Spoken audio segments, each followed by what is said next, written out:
안녕하세요. 저는 30대 직장인입니다. 1년 전 엄마를 떠나보내고 몇 개월은 방황 아닌 방황을 했었는데요.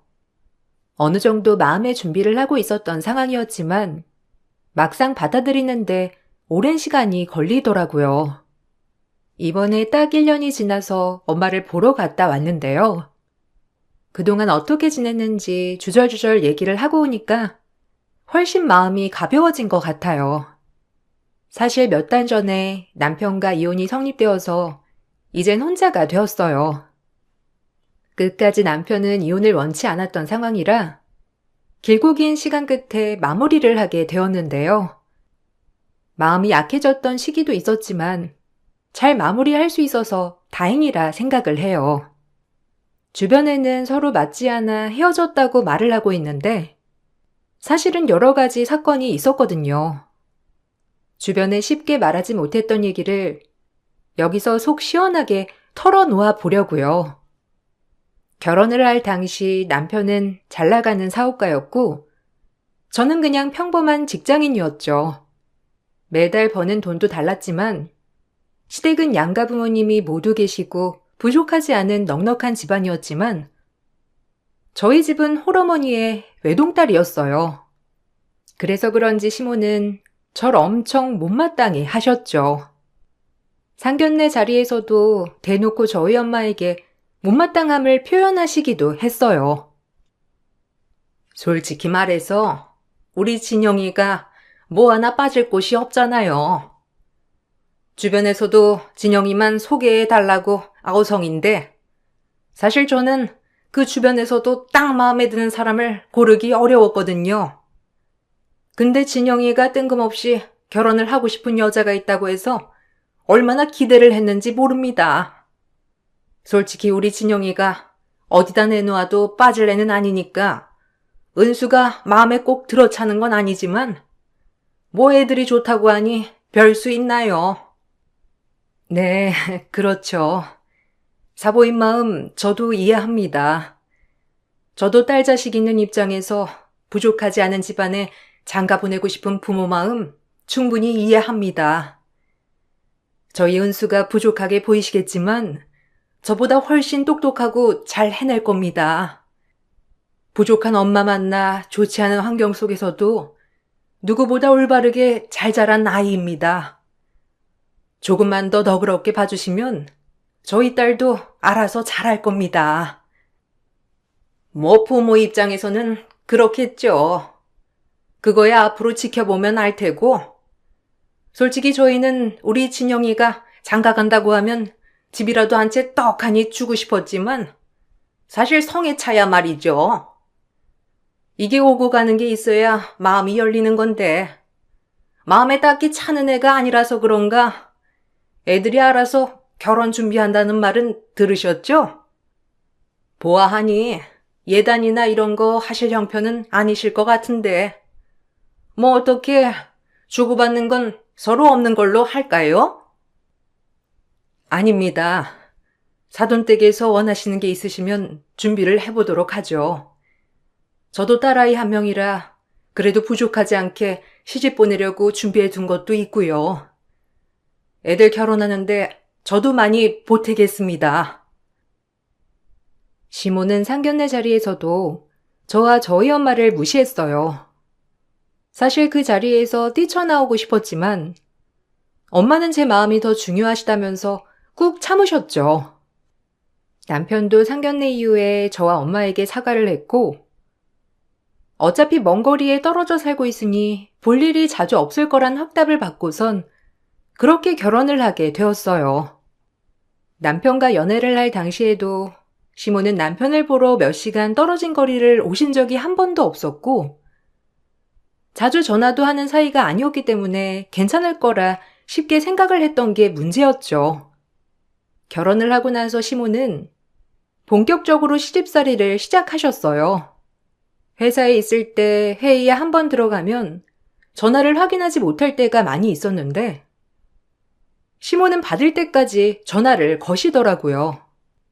하루는 회의가 끝나고 부재중 전화가 70통 넘게 찍혀 있었을 때가 있었어요. 어머님, 무슨 일 있으세요? 회의 가느라고 전화 오는 것도 모르고 있었어요. 무슨 일 있으셨어요? 전화가 70통이나 찍혀 있어가지고 놀랐어요. 어디 사고라도 나신 거예요? 아니면 아버님 또 쓰러지셨어요? 남편도 지금 전화가 안 되고 그래서 깜짝 놀랐어요. 무슨 일 있으셔서 전화 주신 거예요? 내가 뭐 무슨 일 있어야 너한테 전화할 수 있니? 어떻게 시어머니가 전화를 하는데 한 통을 안 받아? 네 목소리가 얼마나 비싸길래 70통이나 해야 겨우 통화할 수 있는 거니? 시어머니를 무시하는 것도 아니고 어떻게 전화를 안 받아? 회의를 하면 한다고 미리 메시지라도 보내놓던가. 언제 내가 전화를 할지 알고 그렇게 핸드폰을 놓고 다녀? 무슨 일 있어요, 어머님? 회의실 보안 때문에 핸드폰은 들고 들어가지 못해서요. 회의가 길어지는 바람에 전화 확인을 이제야 한 거예요. 급한 일이시면 남편한테 연락 먼저 해보시지. 무슨 일 있었나요? 별일은 아니고 그냥 우리 아들 아침에 뭐 먹었나 해가지고 전화해봤다. 애가 저번에 보니까 너무 기운이 없고 살도 쪽 빠졌더라고. 아침은 잘 챙겨주고 있는 거니? 내가 말했잖니. 아침을 든든하게 먹어야 밖에 나가서 제대로 일할 수 있는 거라고. 걔가 아침은 안 먹겠다고 해도 네가 억지로라도 먹여야 돼. 일찍 일어나서 먹으라고 하지 말고 밥상 싹 다 차려지면 깨우고. 알았지? 아침밥 때문에 전화 주신 거예요?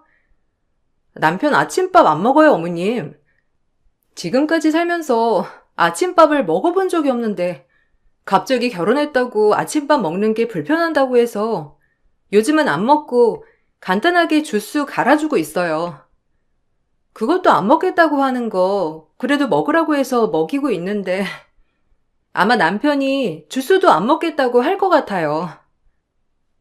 결혼해서 네가 해야 할 일이 뭔지 모르겠니?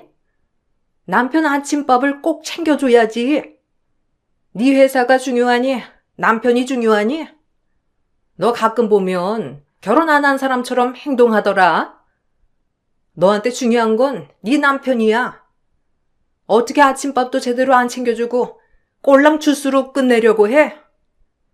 이제부터 아침마다 아침밥상 사진으로 찍어서 나한테 보내. 반찬은 매일매일 새벽에 새로 만들어야 하는 거 알지? 시모는 남편 어릴 적에도 챙겨주지 않았던 아침밥을 뜬금없이 챙겨줘야 한다고 요구하기도 했어요. 남편에게 몇 번 차려줘도 먹지 않으니 그다음부터는 챙기지 않았는데 그 사실을 알고선 시모는 끊임없이 저에게 연락이 오더라고요. 결국 남편이 화가 나서 시모에게 난리를 치고 난 뒤에야 시모의 아침밥 타령은 끝이 났죠. 그것뿐만이 아니었어요. 저나 남편은 사실 자녀 계획이 없었어요. 특히나 남편은 아이를 낳고 싶어 하지 않아 했거든요. 그걸 아는지 모르는지 시모는 저희 부부관계에 대해서도 서슴없이 관여했어요. 너희 부부관계는 얼마나 하니? 남자가 바깥 생활을 하다 보면 집에 와서 퍼져 있는 와이프 볼 때마다 생각이 없어진다고 하더구나. 네가 몸 관리를 잘해야 남자도 그런 생각이 들고 하는 거야. 알지? 운동은 좀 하니? 요즘 애들은 결혼 전에 관계를 너무 많이 해가지고 남자들이 결혼하고 나서 잘 못 느끼는 경우도 많다고 하던데. 넌 혹시 그런 거 아니니? 네? 지금 무슨... 어머님, 그런 건 저희가 알아서 할게요. 그리고 남편이 아이 생각 없다고 말씀드렸잖아요. 저희 아이 낳을 생각 없어요, 어머님. 손주 계속 요구하면 남편은 아예 자기가 피임을 하겠대요. 간단하게 끝난다고 하니까 그럴 생각도 있다고 하는데 어머님 자꾸 저희한테 손주 얘기하시면 저도 굉장히 난감해요. 걔가 아직 자식이 없어서 그런 거지. 막상 나와보면 좋아할걸? 여자가 그래서 잘해야 하는 거야. 남자가 아무리 싫다고 해도 적극적으로 나서면 참을 수 있겠니? 너도 좀 관리를 하렴. 밖에서 만나는 여자들은 얼마나 몸매도 좋고 예쁘겠어. 그래도 본처가 자리를 잘 지키고 있으면 밖에서 딴 여자 품고 왔어도 집에는 돌아오니까 너무 그런 걸로 잔소리도 하지 말고. 내가 아는 뿌띠 시술 하는 것도 있는데 좀 헐거우면 그런 것도 가보는 것도 낫지 않겠니? 경악스러운 시모의 말에 전 할 말을 잃었죠. 남편이 아이를 거부하고 있음에도 불구하고 시모는 무조건 제가 요구하면 자연스럽게 받아들일 거라면서 당장 임신부터 하라는 말을 꺼내시기도 했어요. 처음에는 이런 시모의 간섭 때문에 남편과는 엄청 다투기도 했어요. 남편은 본인이 살면서 시모의 간섭을 그 정도로 받아본 적이 한 번도 없었기 때문에 제가 오버한다고 생각을 했죠.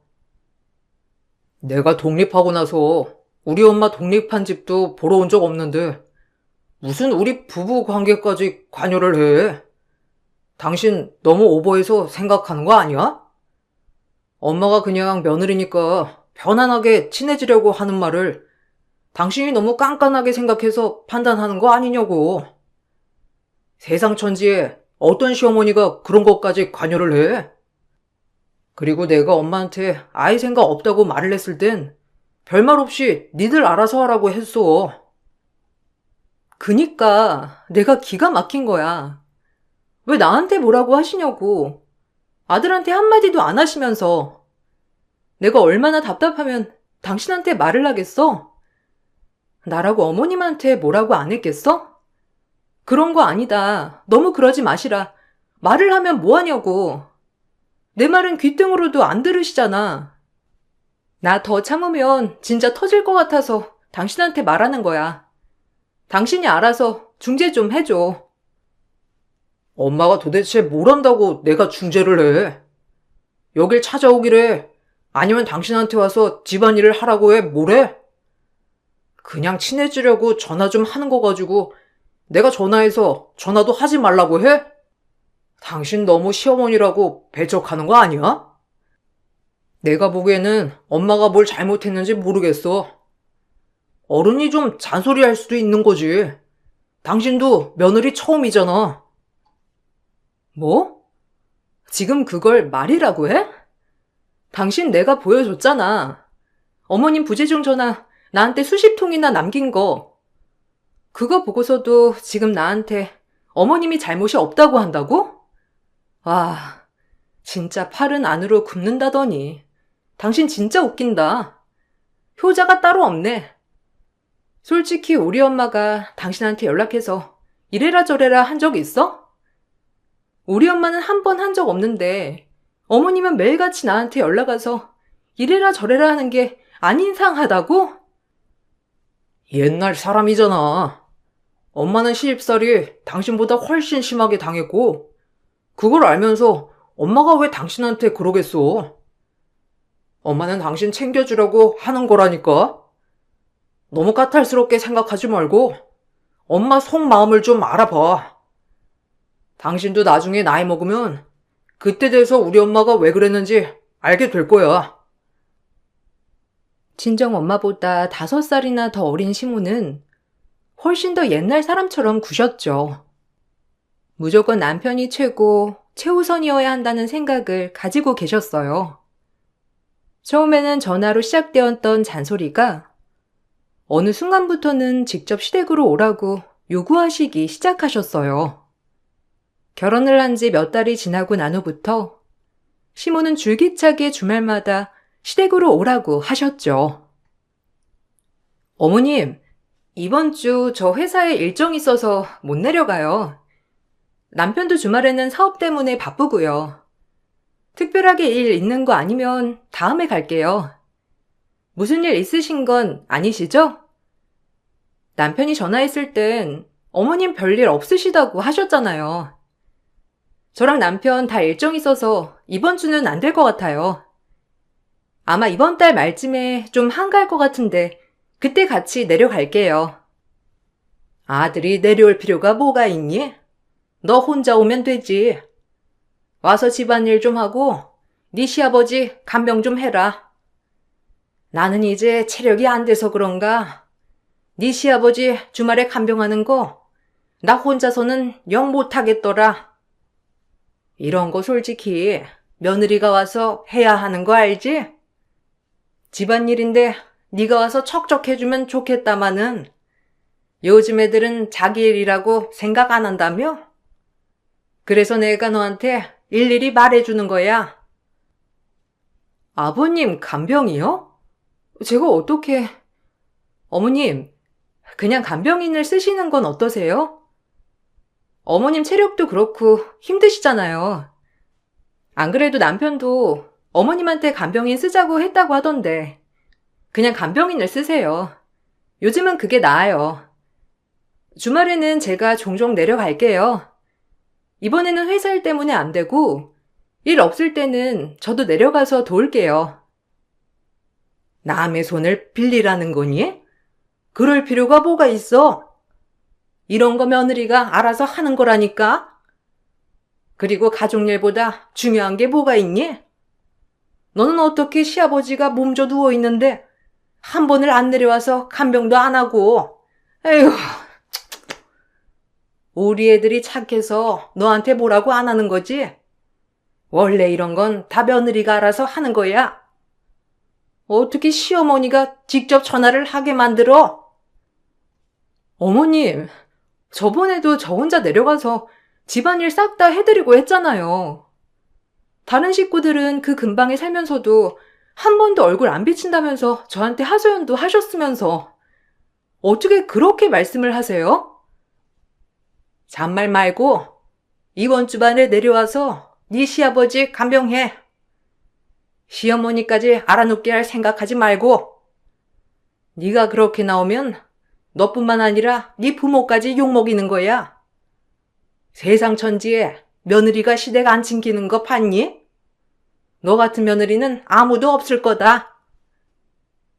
시부가 질환이 있어 가끔씩 혼자 생활을 하기 어려울 때가 있었는데 그때마다 시모는 다른 식구들에게는 연락도 안 하고 저에게만 와서 간병하라는 말을 하시곤 했죠. 다른 식구들은 직장도 안 다니고 집에서 쉬고 있어도 한 번을 부르지도 않으셨어요. 거기다가 다른 자식들이 돈을 모아서 간병비를 주겠다고 해도 굳이 며느리가 간병을 할 수 있다면서 고집도 부리셨어요. 언젠가는 남편이 사업차 접대를 하고 늦게 들어왔던 적이 있었는데 여자들과 같이 밤새 놀았던 걸 알고서는 저와 크게 다퉜던 날도 있었죠. 그때 제가 남편에게 이혼하겠다고 통보를 했었는데 어떻게 한 건지 시모가 저를 찾아와서는 엄청 화를 내시더라고요. 너 아들한테 이혼하자고 했니? 어떻게 네 입에서 그딴 말이 나와? 이혼이 뭐 쉬운 줄 알아? 남자가 바깥일을 하다 보면 그럴 수도 있는 거지. 그거 하나 감수도 못하면서 우리 아들이랑 결혼하겠다고 한 거야? 아들 돈으로 쉽게 놀고 먹으면서 살면서 어떻게 이혼하자는 말을 그렇게 쉽게 해? 당장 우리 아들한테 전화해서 사과하고 집으로 들어오라고 해. 어머님, 어떻게 그러실 수 있으세요? 남편 밖에서 여자 끼고 놀다가 들어왔어요. 밖에서 뭔 짓까지 했는지 알 수도 없고요. 그런 거 알면서도 저한테 지금 제가 잘못했다고 하시는 거예요? 어머님도 저한테 말씀해 주셨잖아요. 아버님 젊었을 때 하도 여자들이랑 놀아나서 내내 눈물바람이었다고. 저한테 어머님이 말씀하셨으면서 어떻게 저한테 그런 말을 하세요? 너 지금 시어미한테 따지는 거냐? 네가 이렇게 독하게 나오니까 아들이 밖으로 놔두는 거 아니야? 네가 집에서 고분고분하게 남편 말을 들었으면 걔가 밖에서 다른 여자랑 놀아날 일이 뭐가 있어?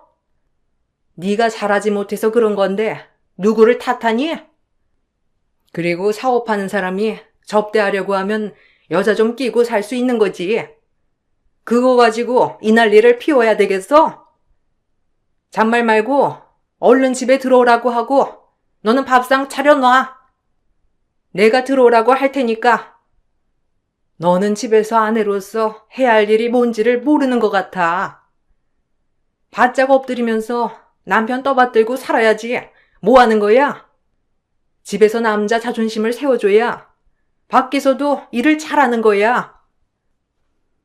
대꾸조차 하고 싶지 않았던 시모의 말이었지만 사실 전 시모를 신경 쓸 겨를도 없었어요. 이때쯤 남편의 사업은 눈에 띄게 힘들어지기 시작했어요. 남편은 어떻게든 사업을 다시 일으켜 세우려고 했지만 생각보다 쉽지 않았던 모양이었어요. 결국 시댁에도 도와달라고 요청을 했고 시댁에서는 본인들 명의 집을 남편에게 넘겨주셨죠. 남편은 겨우 집 명의로 대출을 받아서 사업 자금을 마련했더라고요. 그런데 그 대가는 제가 치러야 했어요. 내가 니들 잘 살라고 우리 집까지 넘겨줬는데 너는 고작 이따위로 나를 대접해야 되는 거니? 너 앞으로 우리 집에 매주 와서 집안일 해. 평생 일궈낸 우리 집을 너한테 넘겨줬는데 네가 알아서 잘해야 하는 거 아니니? 어머님, 제가 시댁 명의를 저희 남편에게 달라고 한 거 아니잖아요.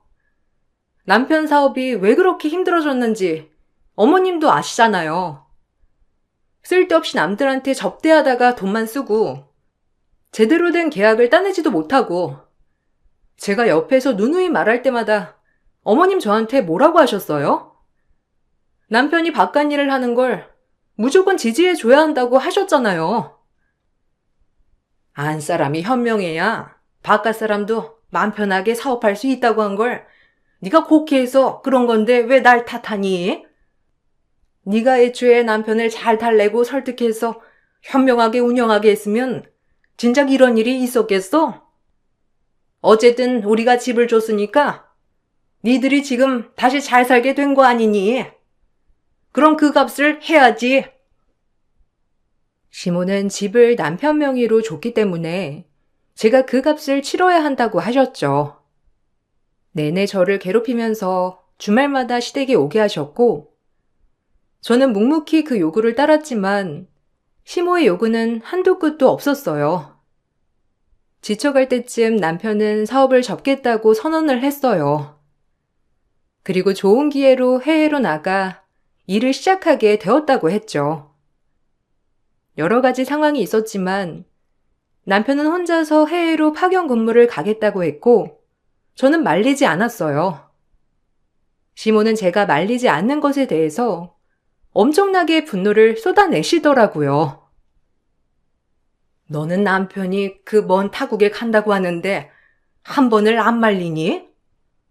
얘 혼자서 고생하면서 돈 벌 생각하니까 내가 요즘 잠이 안 와서 미쳐버리겠어. 어떻게 거기서 혼자 생활하면서 돈을 벌어? 네가 좀 말려보면 안 되겠니?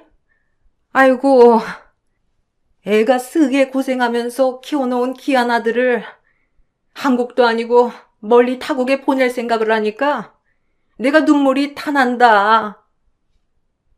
어머님, 거기도 다 사람 사는 곳이에요. 거기다가 한국 사람들도 많이 가서 일하고 이미 시스템도 다 갖춰져 있어서 편하고요. 차라리 그런 곳 가서 여기서 쓸데없이 돈 쓰고 다니는 것보다 차곡차곡 돈 모아서 오는 게 나아요. 남편도 괜찮다고 하는데 자꾸 어머님이 옆에서 그러시면 남편 마음만 심란하고 어지럽지. 자꾸 그런 소리 하지 마세요. 독한 년? 너 때문에 우리 아들 고생하는 거 아니니? 네가 살림을 알뜰살뜰 애초에 잘했으면 아들이 굳이 그 먼 곳까지 가서 고생할 필요가 뭐가 있겠어? 여기서 멀쩡히 하던 사업을 도대체 왜 접어가지고선 네가 자꾸 접대하지 말아라 어째라 하니까 걔가 사업 다 정리하고 안 하던 막노동 하러 가겠다는 거 아니겠어? 해외 나가서 돈을 굳이 벌어야 하는 이유가 뭐야? 그렇게 궁금하시면 어머님이 아들한테 물어보세요. 저도 이미 여러 번 얘기를 했는데 그래도 굳이 가겠다면서 하는 걸 저보고 어떻게 해요? 그리고 남편 저랑 생활비도 똑같이 냈어요. 저도 궁금하네요. 그 수많은 돈들을 어떻게 썼길래 이 지경이 됐는지. 남편이 해외로 떠나고 난 후부터 시모의 행패는 더욱 심해졌어요. 전화를 하시는 건 아니었지만 정말 뜬금없이 집에 찾아오시기 시작하셨죠. 처음에는 도대체 왜 그러시는지 이해를 할 수 없었어요. 어느 날인가 몸이 너무 좋지 않아서 연차를 쓰고 집에서 쉬고 있었는데 갑자기 누가 현관 도어록을 계속 누르는 소리가 들리더라고요. 놀라서 문 밖을 확인해 보니 시모였죠. 너 이거 왜 번호를 바꾼 거야? 혹시 다른 사람 오면 안 되니까 바꾼 거니? 이렇게 비밀번호 바꾸면 혹시라도 우리 아들이 오면 어쩌려고 그러는 거야? 내가 이럴 줄 알았지. 어떻게 이 시간에 집에 있어? 너 회사 그만뒀니? 아이고, 밖에서 고생하는 우리 아들 돈 쓰면서 이렇게 집에서 탱자탱자 놀고 먹으며 지내려고 해외까지 보낸 거구나. 어머님, 그거 아니에요. 저 오늘 아파서 집에서 하루 쉰다고 말했어요. 그런데 연락도 없이 여기까지는 어쩐 일이세요? 안 그래도 저번에 어머님 저희 집 들린 것 같아서 전화 드렸었는데 전화도 안 받으시고 저번에도 집에 한 번 오셨죠? 경비원 아저씨가 어머니 왔다 갔다고 말씀해 주셔서 알았어요. 오시기 전에 전화라도 한 번 주시지. 낮에는 저도 없는 시간대인데 이 시간에는 웬일이세요? 그냥 뭐 한번 확인차 와봤다. 왜? 여기서 딴 놈이라도 불러서 놀고 있으려고 그랬니? 내가 물어보니까 남편 해외 보내고 난 후에 아내 혼자서 바람 피우고 그런 집안이 한둘이 아니더라. 그래서 그냥 확인차 와봤어. 네? 그런 말이 어디 있어요? 제가 무슨 딴 놈이랑 불러서 놀고 있어요. 그럴 일도 없고 그런 생각도 없어요, 어머님. 그래서 저번에 경비원 아저씨한테 우리 집에 오고 가는 사람 누구 있냐고 물어보신 거예요? 시모는 제 말을 들은 채도 하지 않고 집안 옷장이란 옷장을 다 열어보시더니 아무것도 나오지 않자 알겠다고 하며 아무렇지 않게 집을 나가셨죠. 채 몇 분도 되지 않은 시간에 폭풍처럼 왔다 간 시모의 태도에 전 너무 황당하고 어이가 없었어요. 안 그래도 머리가 아픈 시기였는데 그런 제 머릿속을 휘젓고 다니셨죠. 그러던 중 엄마가 아프시게 되었고 전 엄마 간병을 위해서 회사도 그만두게 되었어요. 그 사실을 시모가 아시고서는 저에게 전화가 와서 난리를 치셨죠. 내가 이럴 줄 알았어. 너 네 시아버지가 아플 때는 회사 일이 어쩌고 저쩌고 하더니만 네 엄마가 아프니까 바로 그만둬? 생활비는 어쩌고? 일을 그만뒀다는 거니? 우리 아들 해외로 보내서 돈이나 벌게 만들고 그 돈 네가 싹 다 쓰려고 그러는 거지? 나 그런 꼴 못 본다. 네 엄마 아픈데 병원비 한 푼이라도 쓰면 나 진짜 가만 안 있을 거야. 어머님은 아버님 자식이 남편 말고도 셋이나 있잖아요. 거기다가 자식들이 간병비도 다 보태주겠다고 했고 돌아가면서 간병도 오겠다고 하는데 어머님이 굳이 저한테 간병하라고 하신 거고요. 그리고 저희 엄마도 남편한테는 하나밖에 없는 장모님이세요. 그럼 장모님이 아픈데 병원비 1원이라도 보탤 수 있는 거죠. 지금 어머니 생활하시는데 쓰시는 생활비 오로지 남편이 번 돈만 드린다고 생각하셨던 거예요? 너는 출가 외인이야. 시집을 왔으면 시부모를 부모처럼 섬기고 모셔야지. 아직도 친정부모 품에서 떠나지도 못하고 간병까지 하겠다고 나서는데 화가 안 날 시모가 어디 있어? 당장 회사 다시 다니고 네 엄마는 병원 입원해서 살면 될 거 아니니? 네 엄마 살던 집 팔면 그걸로 병원비랑 간병비 쓰면 될 건데 굳이 네가 회사를 그만둬서 간병하고 병원비도 우리 아들 돈으로 써야 되겠어? 어머님 아들 돈으로 병원비 1원도 안 쓸 테니 걱정하지 마시고요. 이런 전화하실 거면 전화하지 마세요. 남편 전화는 되니까 자세한 건 남편한테 물어보시고요. 안 그래도 저희 엄마 아파서 정신없는데 어머님이 하시는 말 하나하나 다 신경 쓰기 어렵네요. 전 바로 남편에게 이 상황을 얘기했어요. 남편은 본인이 해결하겠다고 나섰죠. 남편이 시모에게 전화를 해 뭐라고 말을 했는지 시모는 바로 집으로 쫓아와 아픈 엄마 앞에서 난리를 피우셨어요. 너 어떻게 우리 아들을 구워 삶았길래 나한테 걔가 뭐라고 해? 네가 우리 집에 한 게 뭐가 있다고? 우리 아들이 그 먼 타국에서 고생하면서 돈 벌어서 네 엄마 병원비를 대줘야 하는 거니? 지금 이게 말이 된다고 생각해? 저희 엄마 많이 아프시고 여기까지 찾아오셔가지고 이 난리 피우실 필요 없으시잖아요. 남편이 정확히 어떤 말을 했는진 모르겠는데 여기 오셔서 이 난리 피우실 일 하나도 없어요. 더 이상 여기 찾아오지 않으셨으면 좋겠네요. 뭐? 감히 시어머니한테 찾아오지 말라고 해? 어떻게 배워먹었길래 이런 말을 하니? 네 엄마 불러. 내가 네 엄마한테 얼마나 교육을 그따위로 했으면 감히 시어머니한테 이렇게 대드는지 한번 물어나 봐야겠다. 당장 불러!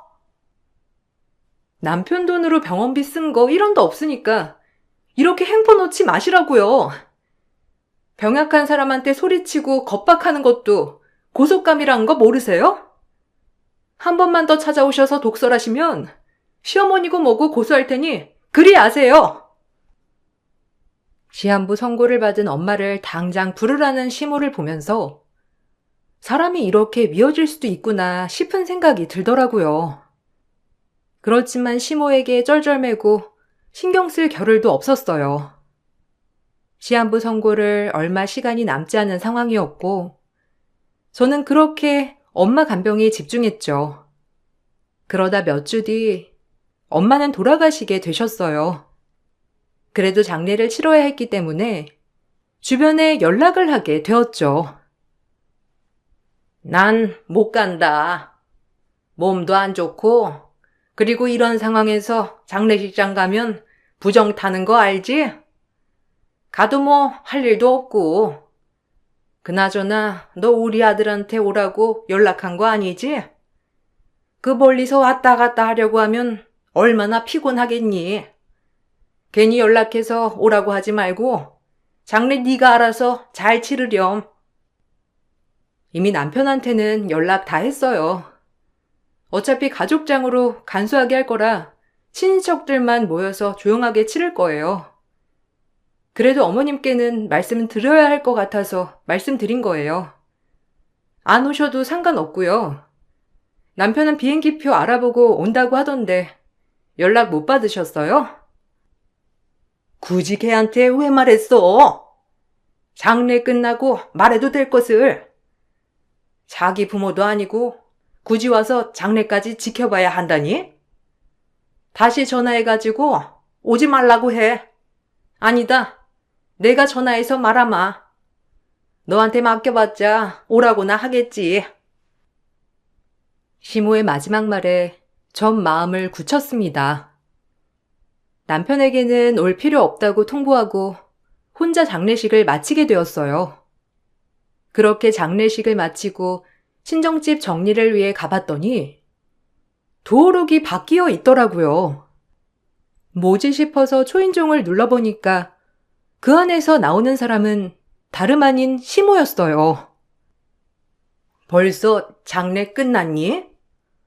그렇게 애처로워 하더니만 네 엄마 그렇게 빨리 보내줄 거였어? 안 그래도 내가 여기 정리 좀 했어. 네가 정리하려고 하면 또 이 핑계 저 핑계 대면서 안 할 거 아니니. 대충 정리는 했으니까 이번 주말에 짐들 알아서 싹 정리하고 치우렴. 알았니? 도어록은 왜 바뀌었어요? 그리고 언제 여기 들어오신 거예요? 엄마 집은 왜 치워놓으시고, 설마 밖에 있는 저 박스 엄마 짐 담아서 내놓으신 거 아니시죠? 왜 함부로 남의 집에 들어가고 짐은 왜 함부로 치우신 거예요? 네 어미 병원비 네 아들 돈으로 썼으니 이 주택은 내가 가져가야 쌤쌤이지? 설마 우리 아들 돈 쓰고 나서 입 싹 닦는 건 아니지? 어차피 우리 아들도 사위이니 집 지분 있을 거 아니야. 거기다가 병원비까지 대줬으니 일도 안 한 네가 여기 지분이 뭐가 있겠어? 알아서 내가 정리한 거니까 고마워하질 못할 망정. 뭐? 함부로 치워? 뻔뻔한 시모의 얼굴을 보면서 전 바로 어디론가 전화를 걸었죠. 얼마 뒤 남편은 한국으로 들어왔고 집에 있던 제 앞으로 시모를 끌고 왔죠. 시모는 남편의 태도에 전혀 이해를 하지 못하는 눈치였어요. 남편이 제 앞에 무릎을 꿇고 싹싹 빌자 시모는 펄쩍 뛰면서 말리더라고요. 아들, 갑자기 왜 그러는 거야? 왜 얘한테 무릎을 꿇어? 너, 여우 같은 게 어디서 시어머니 앞에서 아들 무릎을 꿇게 만들어? 당장 사과 못해?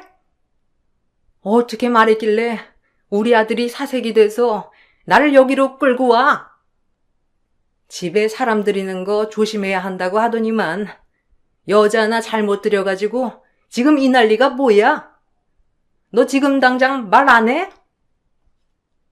엄마, 제발 좀 알지 못하면 조용히 좀 해. 지금 이 상황에서 엄마가 그러면 안 되는 거야. 어떻게 내가 설명을 다 했는데도 이러고 있어? 여보, 내가 진짜 잘못했어. 나만 없으면 엄마가 조용할 거라고 생각했는데 내가 착각했었나 봐. 정말 미안해. 용서해줘. 제발 한 번만 용서해줘.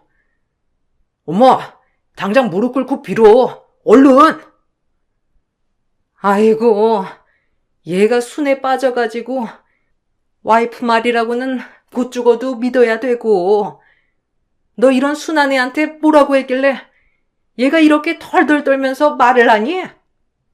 뭐야, 뭐 압박이라도 한 거니? 우리의 통장 네가 가지고 있기라도 한 거야? 그거 얼마길래 얘가 이렇게 벌벌 떨어? 그 순에 빠진 그 자식이 벌인 일이나 그럼 그쪽이 수습하세요. 저는 이제 아무런 관여 안 할 테니까. 당신 눈으로 똑똑히 봐. 당신 엄마가 나한테 어떤 지랄을 하고 있었는지. 그나마 남아있는 애정으로 꾹꾹 참고 있었는데 다행히 네 엄마가 그 애정도 다 깨부수어줬네. 이혼하자. 우리 더 이상은 안 되겠다. 대기 사는 그 집 도로 가져와야 쌤쌤이지? 네 엄마 집 이젠 내 거거든? 당장 네 엄마랑 이 집에서 꺼져. 시모의 집도 제 명의로 바뀌었다는 말을 듣게 되자 시모는 객결까지 했어요. 부족한 줄만 알았던 사돈댁이 남편에게 계속 도움을 주었다는 걸 뒤늦게 안 거죠. 저는 그동안 꾹꾹 참아왔던 분노를 터뜨렸어요. 시모는 친정집을 가지고 가겠다고 하셨지만 사실 시모가 살고 있던 집은 저희 엄마 명의였어요. 남편은 저와 결혼을 하기 전에 저희 엄마에게 부탁을 해 사업 투자를 받았더라고요. 그런데 운영을 제대로 하지 못해 사업 자금을 모두 날려먹었고 엄마가 한 번 더 도와주는 조건으로 남편 명의로 있었던 시모 집을 엄마 명의로 바꿔줬었죠. 그런데 남편은 그렇게 친정엄마가 도와줬음에도 불구하고 온갖 술문화를 즐기느라 사업은 신경도 쓰지 않았던 거였어요. 뒤늦게 다른 채무자들이 찾아오고 난리를 피우니 엄마는 마지막 기회로 그걸 수습해주고 남편에게는 매달 다달이 돈을 받고 계셨던 거였어요. 남편은 해외로 가면서 시모에게 대충 얘기를 했지만 솔직하게 말을 안 했던 모양이더라고요. 시모는 상황을 제대로 모르고 있었지만 돈 없는 행동을 했고 모든 일의 원인은 남편이었기 때문에 전 이혼을 결심했어요. 남편은 이혼을 원하지 않았지만 소송을 진행했고 남편에게는 재산 분할을 하지 않고서 이혼이 성립되었습니다. 시모가 살고 있던 집도 결국 제가 가지고 오게 되었어요. 뒤늦게 시모는 미안하다며 사과를 해왔지만 용서해줄 마음은 한 번도 들지 않았죠. 결국 시모는 집에서도 쫓겨나고 결혼한 자식들 집에 돌아가면서 얹혀 살고 있다고 하더라고요. 아직까지도 남편은 저에게 연락을 하고 있어요. 매달 지금도 꾸준히 엄마에게 빌렸던 돈을 저한테 보내오고 있는데 돈이 들어올 때마다 씁쓸한 마음이 드는 건 왜일까요? 지금은 살고 있던 곳을 다 정리하고 다른 지역으로 이사도 왔어요. 나중에 엄마를 만나게 되면 당당하게 잘 살았다고 말할 수 있을 정도로 열심히 살려고요. 제 사연 들어주셔서 감사합니다.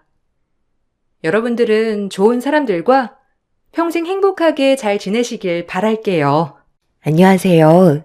저는 40대 중반에 딸 하나 키우고 있는 여자입니다. 제가 사연을 신청하게 된 이유는 전 시댁 집안 사람들과의 관계 때문인데요. 기억하고 싶지 않았던 과거였는데 얼마 전에 그 사람들과 마주하게 되면서 또다시 그때의 시간들이 생생히 떠올라 버렸습니다. 10년 전에 제 딸 보미가 감기로 심하게 앓았던 적이 있었어요. 그때 보미 나이는 6살밖에 안 되었었죠.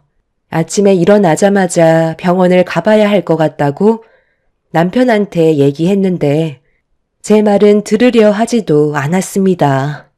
회사에 출근하는 날이었으면 저 혼자 아이를 데리고 갔었겠지만 그날은 남편이 한 달에 한 번 월차를 내고 쉬는 날이었습니다. 저는 서둘러 병원을 가려고 준비하고 있는데 남편은 움직일 생각이 아예 없길래 딸이 아픈데 병원에 같이 가줘야 하는 게 정상 아니냐고 물어보니 남편은 힘들게 일하고 한 달에 한 번 쉬는 거 그거조차 가만 내버려 두지 않는다고 저에게 되레 화를 내는데 정말 기가 막혀 더 이상 할 말이 없더라고요. 지금 그게 아빠로서 할 말이야? 보미가 열이 떨어지지 않는데 걱정도 안 되는 거냐고. 병원에 좀 같이 가줄 수 있는 거잖아. 당신은 보미 걱정도 안 돼? 밖에서 돈만 벌어오면 되는 거지. 그런 것까지 내가 신경 써야 돼? 그리고 감기 가지고 왜 이리 호들갑이야?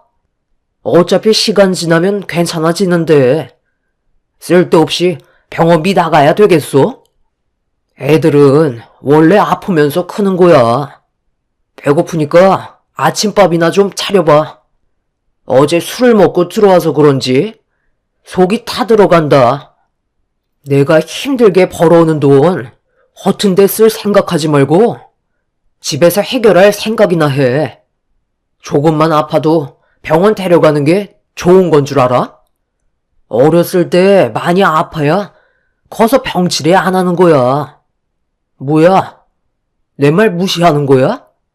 그냥 집에 있으라니까. 아침 안 차려줄 거야? 지금 병원 같이 안 간다고? 화난 거냐? 당신이랑 말조차 섞고 싶지 않아. 6살밖에 안 된 애가 고열로 힘들어하고 있는데 병원비 나가는 게 아깝다고? 당신 입에 들어가는 밥이 더 아까워. 남편은 항상 아빠로서의 책임을 다하지 않았어요. 언제나 무관심했었고 남의 자식인 것처럼 행동하는 모습이 저를 더 화가 나게 만들었어요. 보미가 태어나기 전에는 항상 저에게 잘했었는데 보미가 태어나고부턴 다른 사람이 된 것 마냥 차가운 모습으로 돌변해 버렸었죠. 이런 삶이 반복되니 저도 점점 지쳐가게 되더라고요. 가정의 무책임한 남편한테 점점 더 많은 실망을 하게 되었고 함께 사는 것보단 차라리 이혼하는 게 더 옳은 선택 같아 보였습니다. 아침에 해장국을 차려달라는 남편의 말을 무시한 채 저는 딸을 데리고 병원으로 급하게 달려갔어요.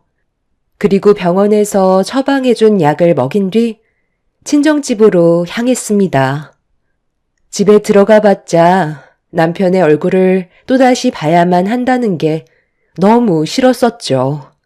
그런데 제가 친정에 갔다는 걸 예상했었는지 부모님과 아침을 함께 먹고 있는데 남편이 초인종을 눌렀어요. 저희 집과 친정집 거리가 가까워서 제가 자주 왔다 갔다 한다는 걸 알고 있었던 남편은 문 좀 빨리 열어달라고 재촉하고 있었죠.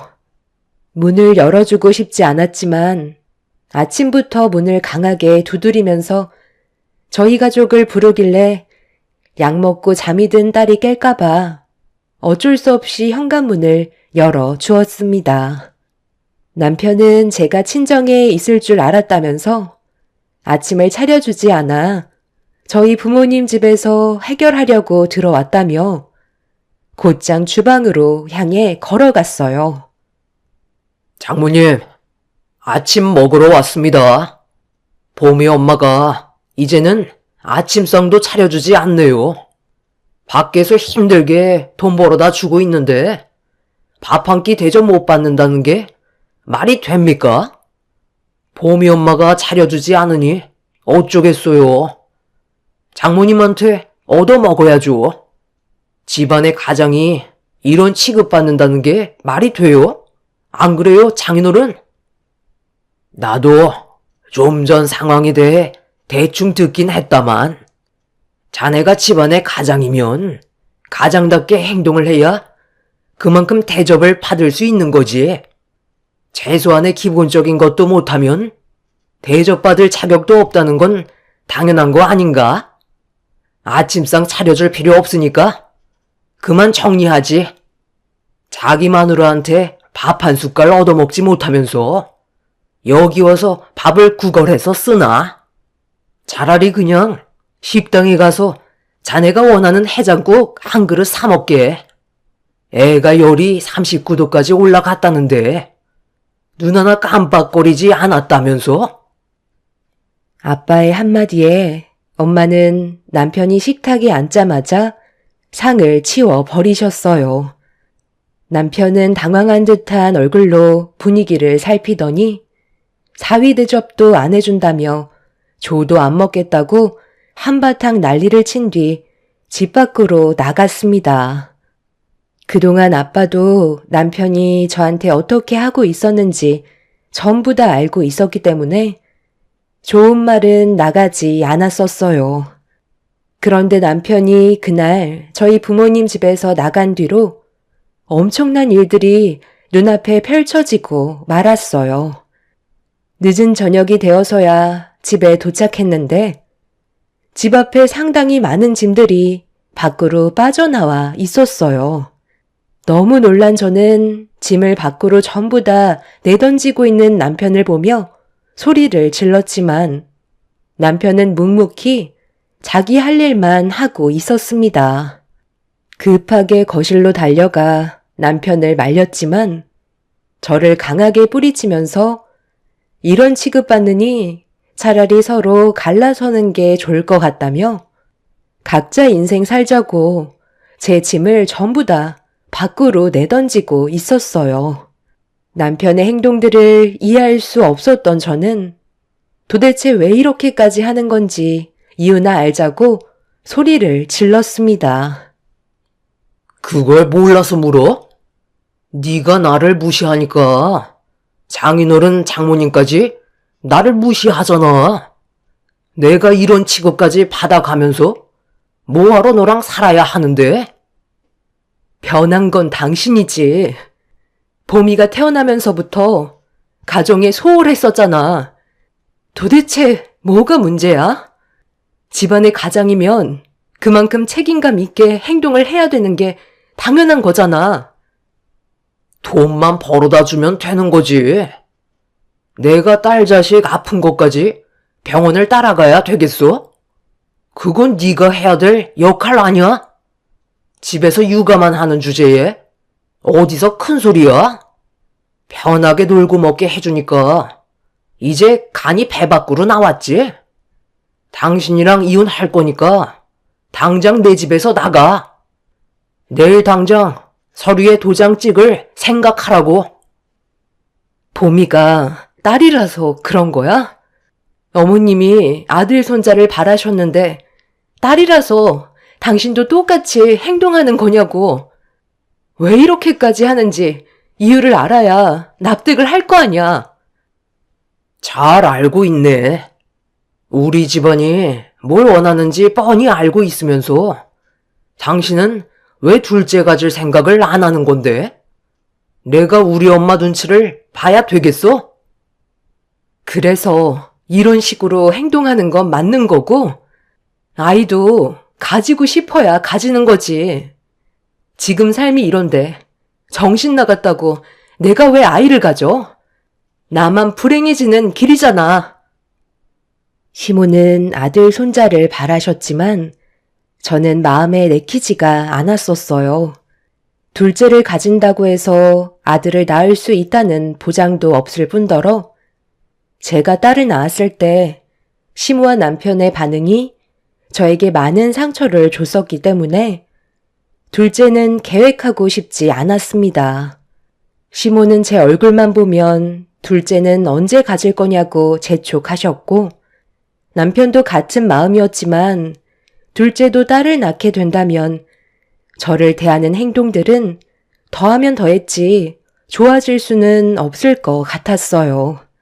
그런 상황들이 두려웠던 거고 남편은 그런 제 마음을 알아주지 않았었죠. 제가 아이를 낳는 기계도 아니고 무조건 시키는 대로 해야 된다는 게 너무 싫었었어요. 결국 남편은 집안에 있던 제 짐을 집 밖으로 다 내던지고 나서야 흥분을 가라앉혔고 저는 더 이상 남편과 함께 살아가기에는 어려울 것 같아 결국 저도 이혼을 결정했는데 처음 보는 여자가 저한테 걸어오더니 바닥에 널브러진 짐들을 한번 훑어본 뒤에 저희 집 초인종을 눌렀습니다. 제가 누구시냐고 물어보는 질문에 그 여자는 저를 한번 흘낏 쳐다본 뒤 다시 한번 초인종을 눌렀어요. 남편이 인터폰을 확인했는지 문을 열어주자 처음 본 여자가 아주 자연스럽게 집으로 들어갔습니다. 문이 닫히려고 하는 거 가로막아선 뒤 무슨 상황이냐고 물어보자 남편은 새로 들인 마누라라며 저에게 엄청난 충격을 안겨주었고 남편의 돌발 행동에 경악을 하고 말았습니다. 막장까지 가는 남편한테 뭐하는 짓이냐고 소리를 지르면서 문을 닫지 못하게 안간힘을 쓰고 있는데 갑자기 누군가 제 옷을 잡고 뒤로 낚아채 넘어뜨렸어요. 넘어진 상태에서 고개를 들어 위를 쳐다보니 시모가 저를 노려보고 있었습니다. 이미 시모는 모든 상황을 대충 알고 있는 듯 보였고 시모가 현관문으로 들어가면서 문이 굳게 닫혀버렸죠. 너무 갑작스럽게 일어난 돌발 상황을 어떻게 처리해야 될지 몰라 그 자리에서 현관문만 바라본 채 멍하니 있었어요. 아무리 생각해도 이건 아닌 것 같아 현관 비밀번호를 누르고 다시 들어가려 했지만 이미 남편은 비밀번호까지 바꿔둔 상태였어요. 제 딸 보미가 이런 상황들에 많이 놀랐는지 눈물을 멈추지 않길래 일단 딸부터 진정시켜야 할 것 같아 아이를 데리고 친정으로 다시 들어갔어요. 제가 두 눈으로 모든 걸 본 이상 어떤 일들이 펼쳐지고 있는지 확실하게 짚고 넘어가야만 했죠. 그렇게 부모님께 딸을 맡긴 뒤에 다시 집으로 돌아와 현관문을 두드리기 시작했고 한참 동안 문을 열라고 난리를 치자 겨우 문이 열렸습니다. 거실로 들어서자마자 남편한테 뭐 하는 짓이냐고 소리를 질렀어요. 보면 몰라? 당신은 이제 필요 없으니까 새 마누라를 들이려는 거지. 이게 잘못된 건 아니잖아? 어차피 이제 각자 갈 길 가는 건데 무슨 상관이야? 왜 상관이 없어? 우리는 아직 법적으로 부부인 거 몰라? 이런 식으로 행동하면 법적으로 당신이 불리해질 수 있다는 거 모르진 않을 텐데. 그래서 소송이라도 걸게? 지금 어디다 대고 큰 소리야? 네가 애초부터 잘했으면 이런 일이 생겼겠니? 그리고 내가 왜 쓸데없이 돈 낭비를 하겠어? 지금 이 자리는 손님을 맞이하는 자리인 거지? 내 아들이 바람 피우는 건 아니다. 당연히 너랑 정식적인 절차 밟아 이혼한 뒤에 새 며느리로 들일 거지만 그 전까지는 그냥 인사만 주고받는 사이일 뿐이야. 여자는 다른 거 다 필요 없어. 무조건 고분고분하고 남편을 하늘같이 떠받들면 되는 거야. 얘는 너랑 비교 자체가 안 되는 거라고.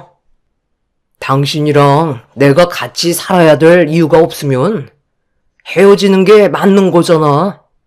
우리는 지금 아무 사이도 아니야. 내 집에 온 손님일 뿐이라고.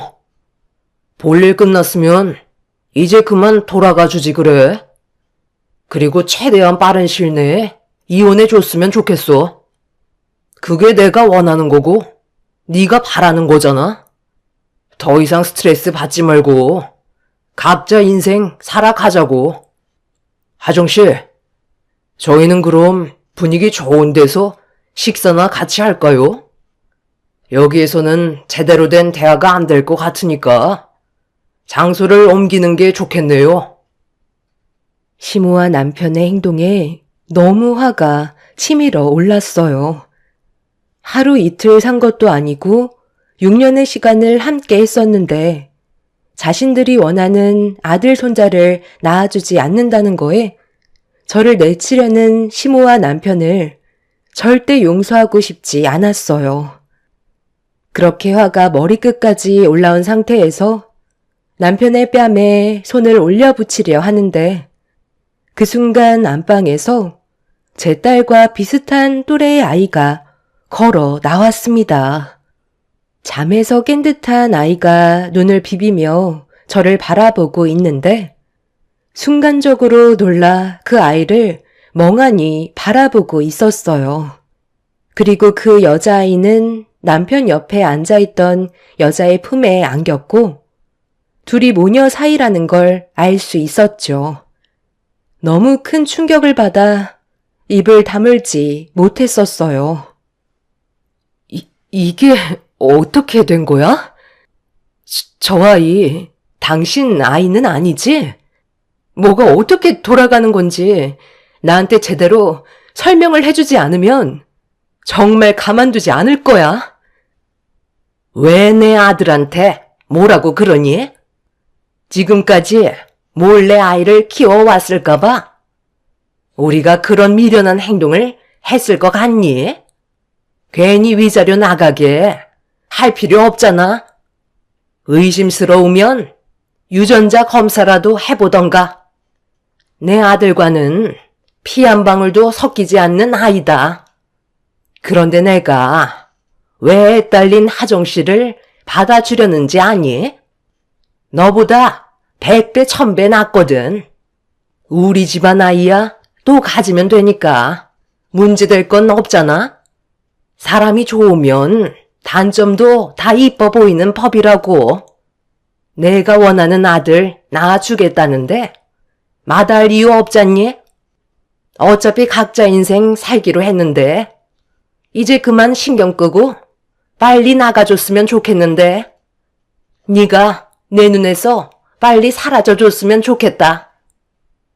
저기 기호씨, 이번에 제 딸 서윤이가 치과를 갔었는데 치아가 고르지 않아서 교정을 하는 게 좋을 것 같다고 하는데 치료 비용이 너무 많이 들더라고요. 한 400 정도 하는 것 같은데 이 카드로 긁어도 되는 거죠? 그리고 이 집에 들여올 물건들도 이제 하나하나 새로 장만해야 될 것 같은데 어떻게 할까요?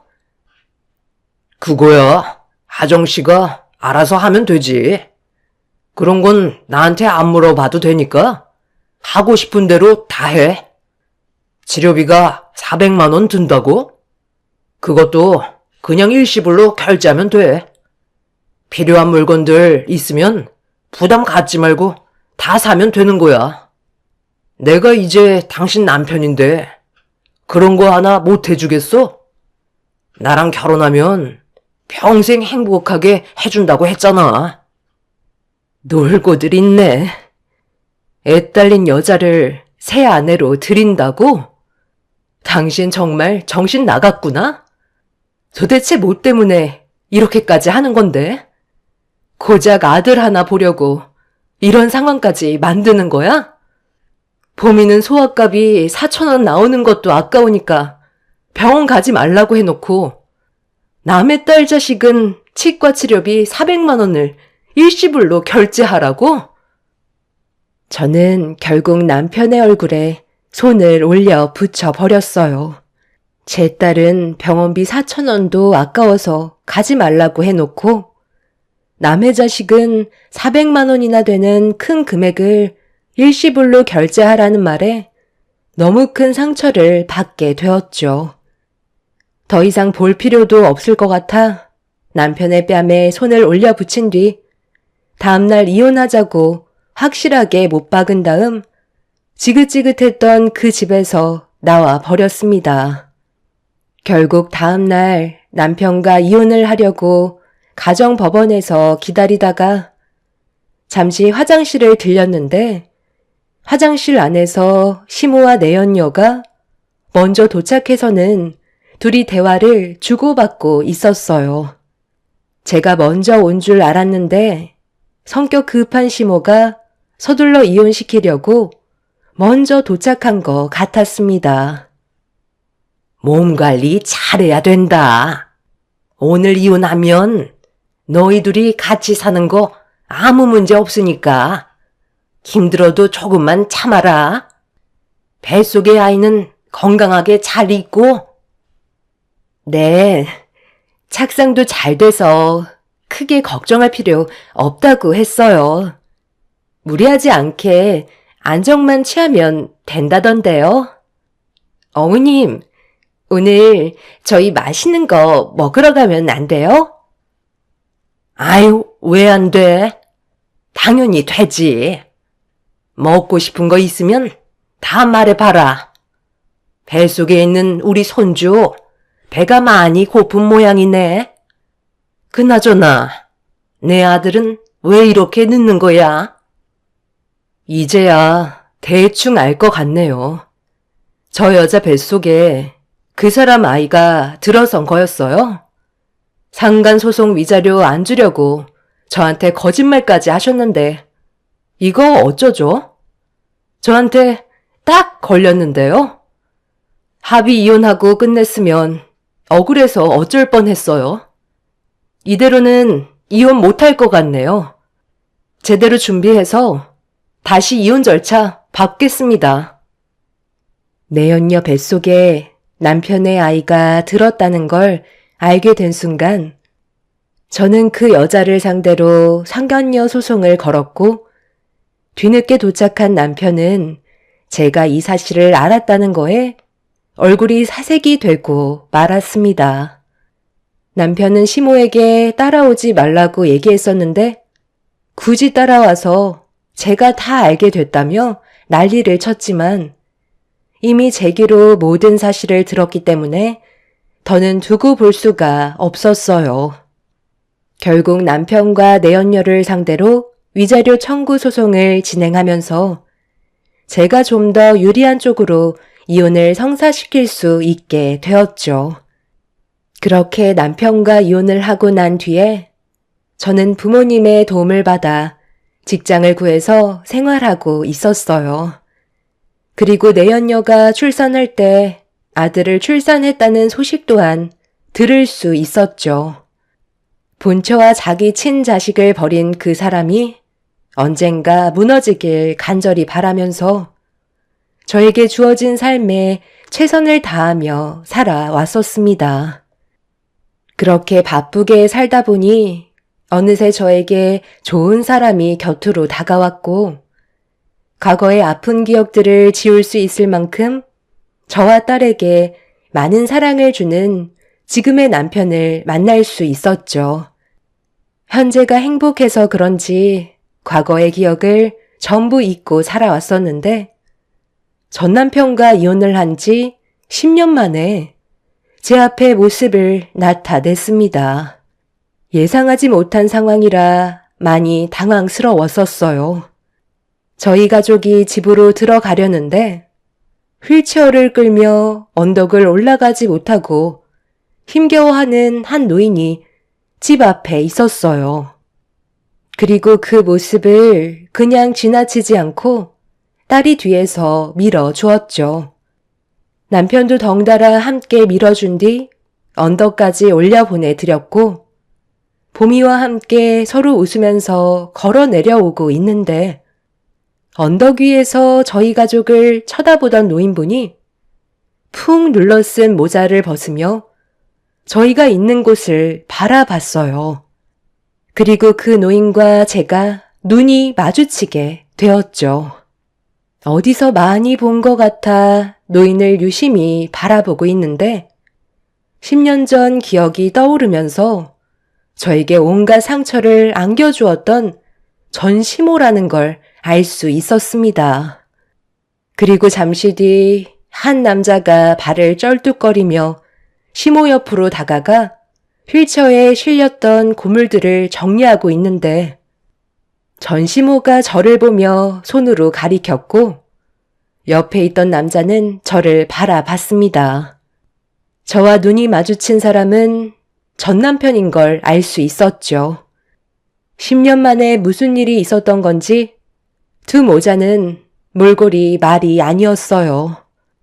저는 그 모습을 보고 저희 집에 또 다른 피해가 오게 될까봐 서둘러 남편과 제 딸을 데리고 집으로 들어가려 하는데 전 남편이 저를 부르면서 잠깐만 기다려 달라며 목발을 짚고 급하게 내려오고 있었습니다. 저를 보며 달려온 전 남편은 어색한 미소로 오래간만이라면서 잘 지내고 있었냐고 인사를 하고 있었어요. 보미는 10년이 지나서 그런지 자기 친아빠의 얼굴을 알아보지 못하고 있었습니다. 남편은 그 사람을 보면서 경계를 하고 있었는데 제가 침착하게 설명을 했어요. 남편은 그제서야 전 남편을 위아래로 훑어보더니 먼저 집으로 들어갔습니다. 보미도 남편이 들어가자 아빠라고 부르면서 같이 뒤따라 들어갔고 저는 그제서야 입을 열었어요.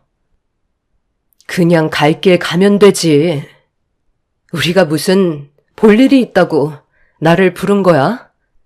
당신 모습을 보니까 안 물어봐도 어떤 삶을 살고 있는지 대충은 알 것 같네. 우리 엄마가 얘기해 주지 않았다면 못 알아볼 뻔했어. 정말 몰라보게 많이 변했다. 나는 보다시피 이렇게 살고 있어. 고문이나 주어서 엄마랑 하루하루 삶을 연장하고 있긴 하지만 이것도 쉽지가 않네. 10년 만에 얼굴 보는데 이런 말 해서 정말 미안하지만 돈 좀 줄 수 없을까? 오늘은 생각보다 고물이 많지 않아서 국밥 한 그릇 사 먹을 수 있으려나 모르겠다. 지금의 나는 자존심 같은 건 이미 버린 지 오래거든.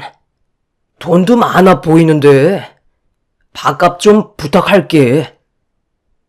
잘 먹고 잘 살 것처럼 하더니 결국 이런 꼴이야? 내 딸한테는 병원비도 아까워하던 사람이 다른 여자의 자식에게는 큰돈도 아낌없이 썼잖아. 10년이 지났다고 그 감정이 어디 가겠어? 그때의 상처는 아직까지 남아있다고. 나는 당신한테 10,000원 한 장 주는 것도 아까워. 내 눈앞에서 그만 사라져. 여기가 너희 집이니? 문패에 가족들 이름 적혀 있는 거 보니 맞는 것 같은데 저택에서 살 정도로 상당히 부유한 집안에 시집간 것 같은데 예정을 생각해서라도 한 끼만 사 먹게 돈 좀 줄 수 없을까? 우리도 이렇게 살고 싶지 않았지만 그 여자 때문에 전 재산을 말아먹었었다. 절대 하면 안 되는 거였는데 돈이 눈에 보이는 걸 어쩌겠어. 그래서 큰 거 한탕 하려고 전 재산을 주식에 투자했다가 망해버렸지 뭐냐. 내 아들은 도망친 그 여자 잡겠다고 찾아다니다가 교통사고 당해서 지금 이 모양 이 꼴이 되어버렸다. 우리 핏줄 임신했다고 거짓말까지 한 걸 보면 그 여자는 작정하고 우리한테 들어온 거였다니까. 우리도 피해자라고. 그래서 저보고 어떻게 하라는 건데요? 그건 그쪽 사정이지 제가 알 바는 아니잖아요? 당신 같은 사람들한테 10,000원도 아까워요. 저와 보미가 받았던 상처에 비하면 아무것도 아니네요. 당신들이 저지른 일인데 어쩌겠어요? 평생 그렇게 살다가 세상 떠나면 되겠네요. 그러니 애초부터 잘했으면 이런 일은 없었겠죠. 그 사람들이 제 앞에 눈물을 보이면서 과거에 대해 잘못을 뉘우치며 후회하고 있었어요. 용서해달라고 오열을 하는데 그 모습이 참 안타까웠습니다. 다시는 얼굴 마주하고 싶지 않다고 지갑에서 10만 원을 꺼내 시모에게 건네주려는데 남편의 충격적인 한마디에 저는 10만 원을 다시 지갑 속에 넣어 버렸어요. 잘 사는 집안에 시집 갔는데 10만 원만 주냐면서 이왕 주는 거 지갑에 있는 현금 전부 주면 안 되냐는 말에 아직까지 정신을 못 차린 것 같아 그냥 집으로 들어와 버렸습니다. 제가 뒤도 안 돌아보고 대문을 닫아버리자 전시모는 그 사람에게 뭐 하는 짓이냐고 난리를 치며 거품을 물었네요. 결국 세월이 흘러도 그 사람은 조금도 변하지 않았다는 걸 알 수 있었어요. 저희 집을 알게 된 그 사람들이 그날 이후 몇 번 더 찾아왔지만 경찰의 신고로 접근 금지 신청을 해놓은 상태입니다. 지금의 남편은 반도체 납품 사업을 하고 있고 저는 남편 밑에서 일을 도와주고 있습니다. 보미는 지금의 남편을 아빠라고 부르면서 잘 따르고 있어요. 지금의 가정이 깨지는 건 절대 용납할 수 없을 것 같네요. 그 사람들이 또다시 접근한다면 그땐 절대 용서해주지 않으려고요. 평생 그렇게 떠돌며 살길 바랄 뿐입니다. 제 사연 들어주신 분들, 오늘 하루도 행복하시고 언제나 지금의 가정에 좋은 일만 가득하시길 바랍니다. 감사합니다. 안녕하세요. 저는 경기도에 살고 있는 50대 여자입니다. 아직까지 저희 가족은 작년에 있었던 안 좋은 기억들이 그대로 남아있어 시댁과 거리를 두며 살아오고 있었는데 상처 줄 건 다져놓고 이제 와서 잘 지내보자고 손을 내미는 모습이 너무 속보이더라고요. 제가 거절을 하기도 전에 남편이 먼저 강하게 시댁 식구들을 내쳐버렸어요. 아마 저희 가족에게는 오랜 시간이 필요할 테지만 평생 연 끊고 살아가지 않을까 생각됩니다. 남편과 한 입을 덮고 살아온 지 벌써 25년 차가 되어 가는데요. 그동안 정말 많은 일들이 있었지만 그 중에서 제일 힘들었던 건 시부모님이 저희 부부를 항상 부족하다고 생각했고 모든 부면에서 마음에 들어하지 않았습니다. 아무래도 없이 시작하다 보니 모든 것이 열악했었죠. 그래도 젊음 하나로 열심히 살아오다 보면 분명 시부모님도 저희 부부를 인정해 주실 줄 알았는데 전혀 그렇지 않았습니다. 저희 부부의 시간이 흐른 만큼 형님 집안에도 변화가 있었는데 아주버님은 시부의 사업을 이어받았던 터라 어렵지 않게 많은 걸 물려받을 수가 있었어요. 금전적으로 여유가 있다 보니 시부모님이 저희 부부를 무시하는 모습을 그대로 똑같이 따라했었죠. 시부는 장남인 아주버님이 사업을 책임지고 이끌어야 한다면서 작은 아들인 저희 남편한테는 조금의 기회도 주지 않았습니다. 오로지 아주버님만 감싸고 돌았었죠. 그런 차별이 어렸을 적부터 있었던 터라 남편은 항상 자존감이 많이 떨어져 있었어요. 제대로 된 지원조차 받지 못하고 살아왔던 불쌍한 남편은 부모님께 인정을 받으려고 악착같이 두 발로 뛰었고 어느 정도 자리를 잡을 수 있었지만 시부모님 눈에는 한참 부족해 보였는지 좋은 말도 해주지 않았습니다. 똑같은 자식인데 왜 이렇게 차별을 두는지 이해할 수 없었는데 남편의 말로는 어렸을 적 아주버님과 남편이 개울가에서 놀다가 남편이 깊은 물에 빠진 적이 있었는데 그때 아주버님이 남편을 구하려다가 같이 물에 휩쓸렸었고 남편은 겨우 빠져나올 수 있었지만 급류에 휩쓸렸던 아주버님이 뒤늦게 구출이 되었지만 사경을 헤맬 정도로 위급한 상황이 있었고 겨우 목숨을 건지게 되자 집안의 장남인 아주버님이 두 번 다시 돌아오지 못할 뻔했던 안 좋은 기억들 때문에 남편을 상당히 안 좋게 보고 있었어요. 어렸을 적 일이었고 한참 지난 과거인데 세월이 지나서까지 아주버님만 감싸고 두는 시부모의 행동은 잘못된 것 같아 이 문제로 꽤 오랜 시간 마찰이 있었습니다. 남편도 상처가 많다 보니 마음의 문이 닫혀버렸고 시부모님한테 보란듯이 잘 사는 모습 보여주기 위해 악착같이 살아왔었지만 시부의 사업도 그만큼 커진 상태라 저희가 발전된 모습은 눈에 들어오지도 않아 보였어요. 그리고 아주버님은 시부모님한테 아들, 손자들을 안겨준 반면 저희 부부는 딸, 손녀를 안겨줘서 그것 또한 비교하며 마음에 들어하지 않았었죠. 이런 여러 가지 복합적인 상황들로 인해 시부모님은 저희 부부를 마음에 들어하지 않았고 저희도 그냥 잘하려고도 하지 않았어요. 해야 될 도리만 하면서 살아왔습니다. 그런데 사람의 감정이라는 게 안 좋은 마음을 계속 품게 되면 그만큼 증오심이 점점 커지잖아요. 저희도 처음에는 잘하려 했지만 상처받고 지낸 시간이 많다 보니 시댁 식구들에게 안 좋은 감정이 터져 나오게 되었고 꽤 크게 얼굴을 붉히면서 싸우게 되는 일이 있었습니다. 그날 오랜 기간 참아왔던 모든 감정을 전부 다 쏟아내게 되었죠. 정말 너무들 하시네요. 이 사람도 어머님 뱃속에서 똑같이 10달 품어 나왔는데 과거에 그런 일 한 번 있었다고 지금까지 이런 식으로 대놓고 차별하는 게 가족으로서 맞는 거예요? 이럴 거면 저희도 이제 그만 찾아올게요. 더는 연락도 하지 마세요. 제가 이 사람한테 듣기론 그때 아주버님이 깊은 물 쪽으로 밀어서 생긴 문제였다면서요. 그래서 아주버님이 이 사람 구하려다가 생긴 사고였는데 이게 왜 이 사람한테만 탓이 있다고 죄를 돌리는 거죠? 어렸을 적부터 물을 싫어했다고 그러는데 아주버님이 강제적으로 밀어 넣었다면서요. 모든 원인 제공은 아주버님이 했는데 이 사람한테 모든 잘못을 떠넘기는 건 정말 잘못된 행동인 거죠. 이제라도 이 사람 그만 차별하세요.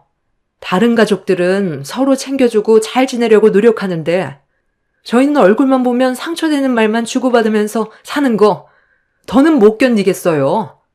계속 이런 식으로 살 바엔 차라리 얼굴 안 보고 사는 게 서로에게 좋지 않겠어요? 저희도 이제 너무 지쳤어요. 너희들이 뭘 얼마나 했다고 연을 끝내만내 하고 있어?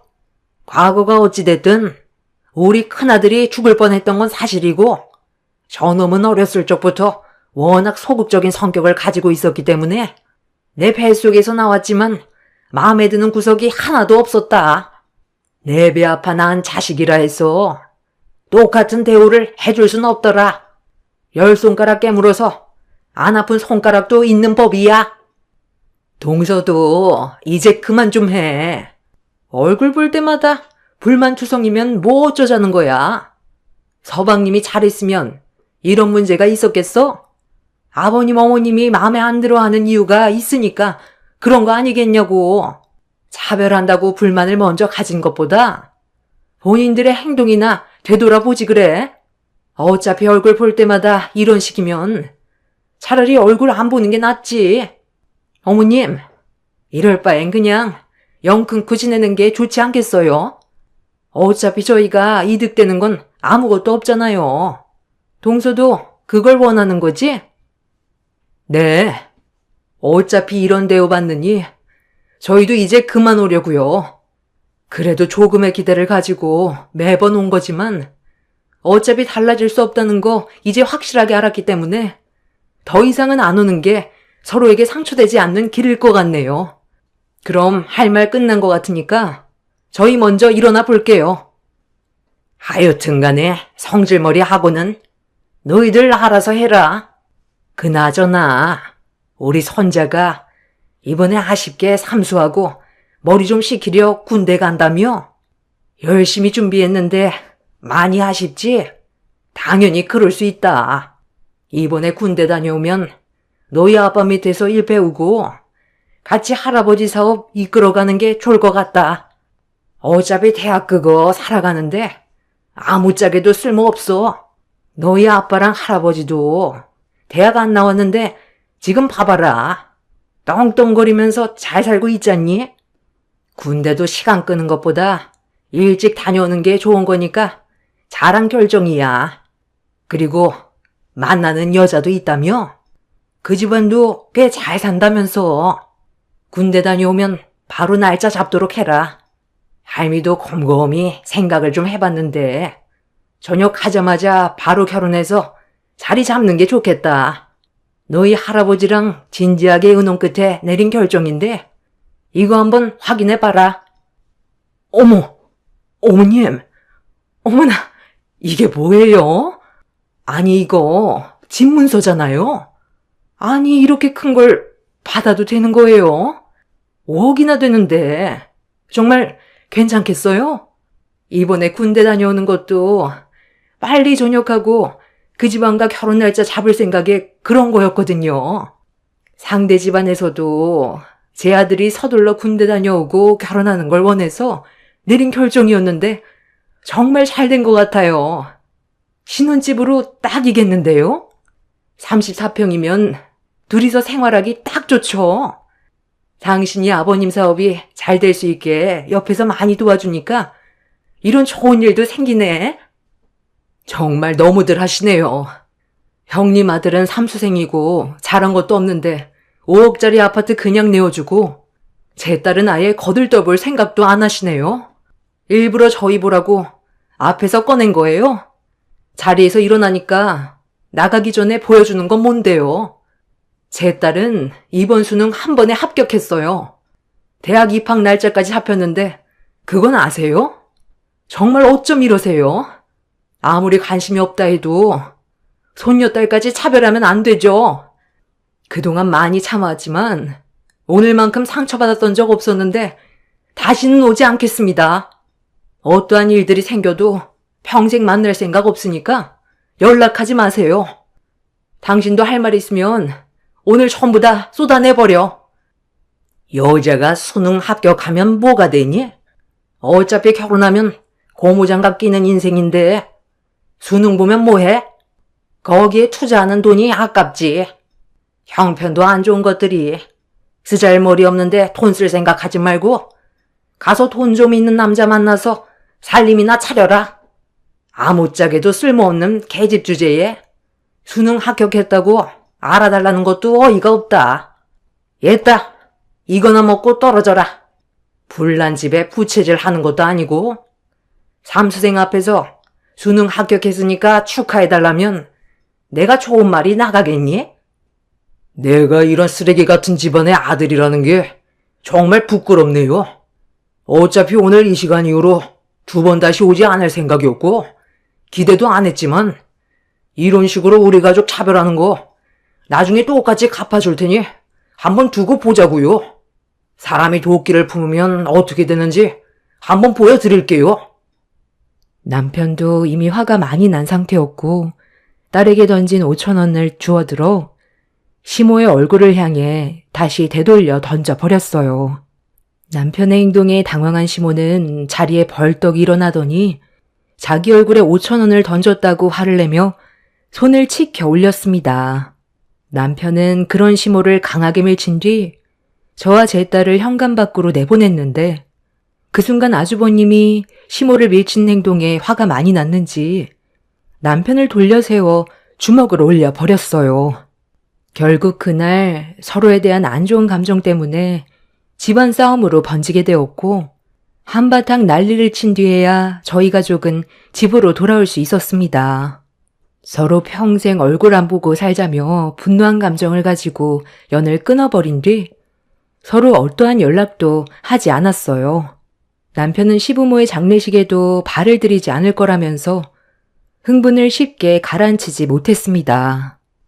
그동안 살아온 세월만큼 쌓였던 감정이 많았기 때문에 남편도 많이 힘들어하고 있었어요.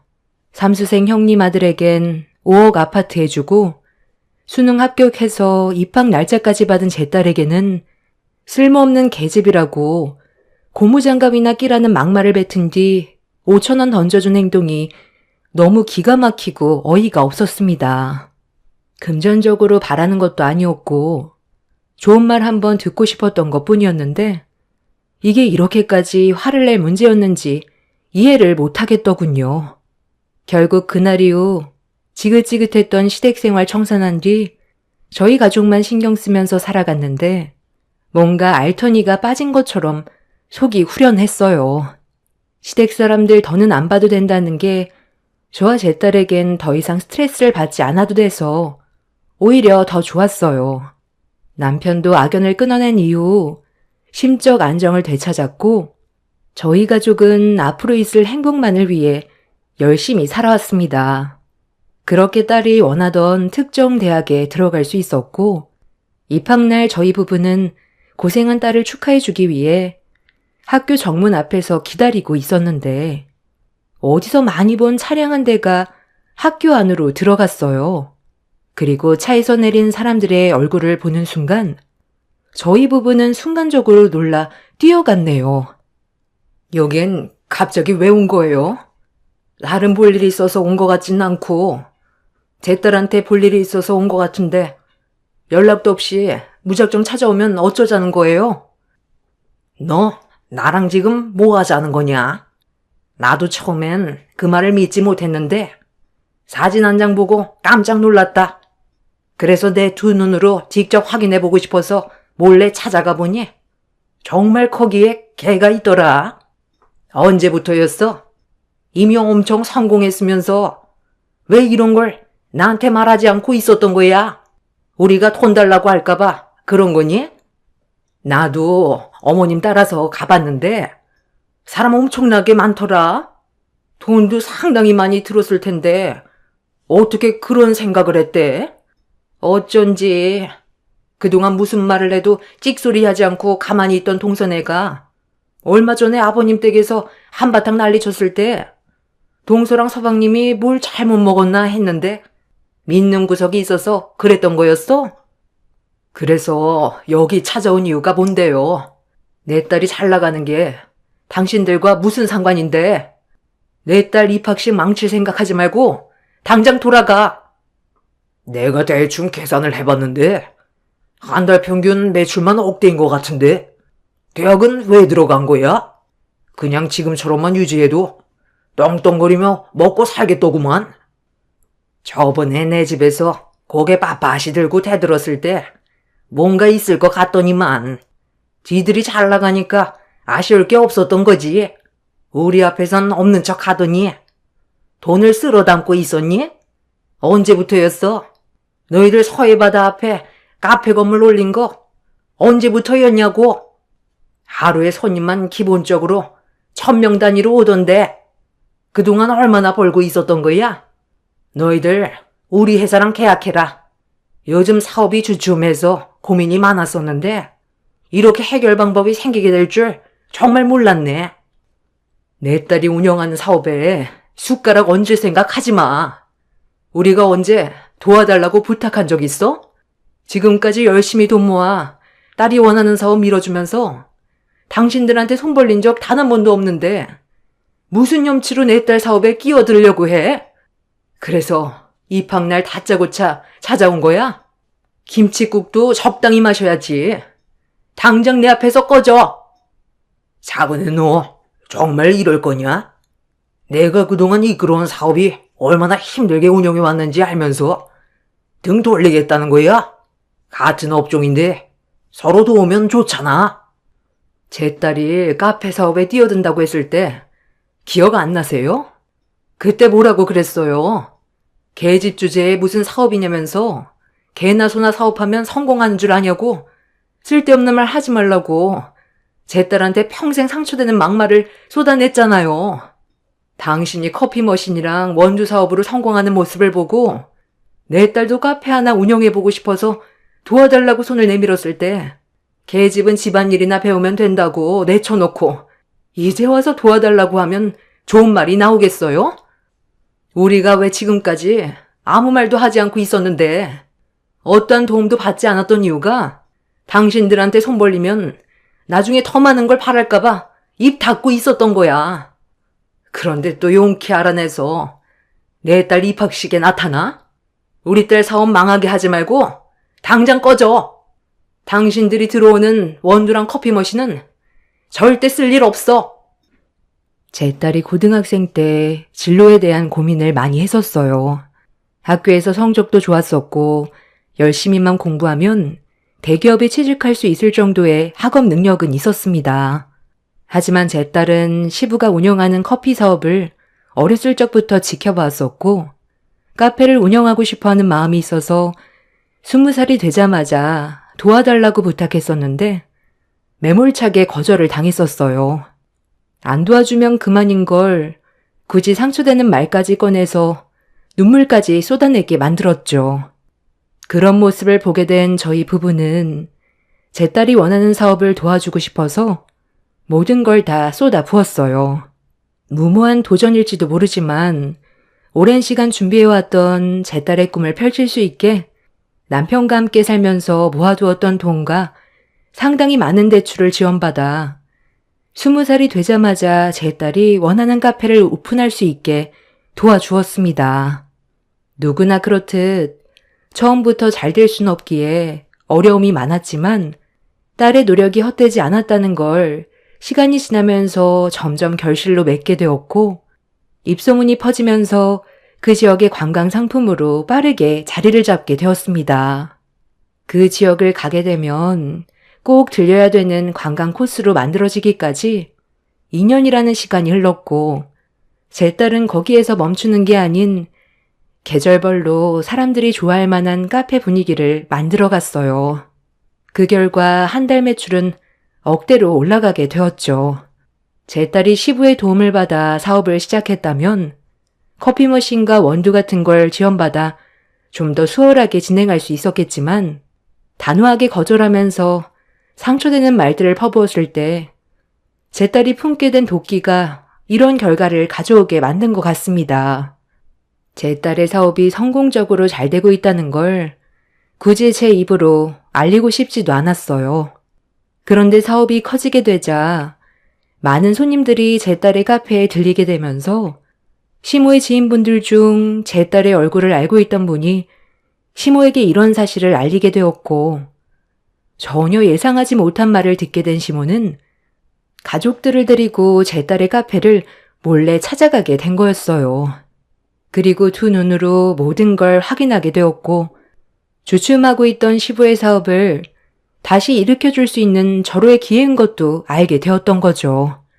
그래서 딸의 입학날 찾아와 숟가락을 얹으려 했던 거였네요.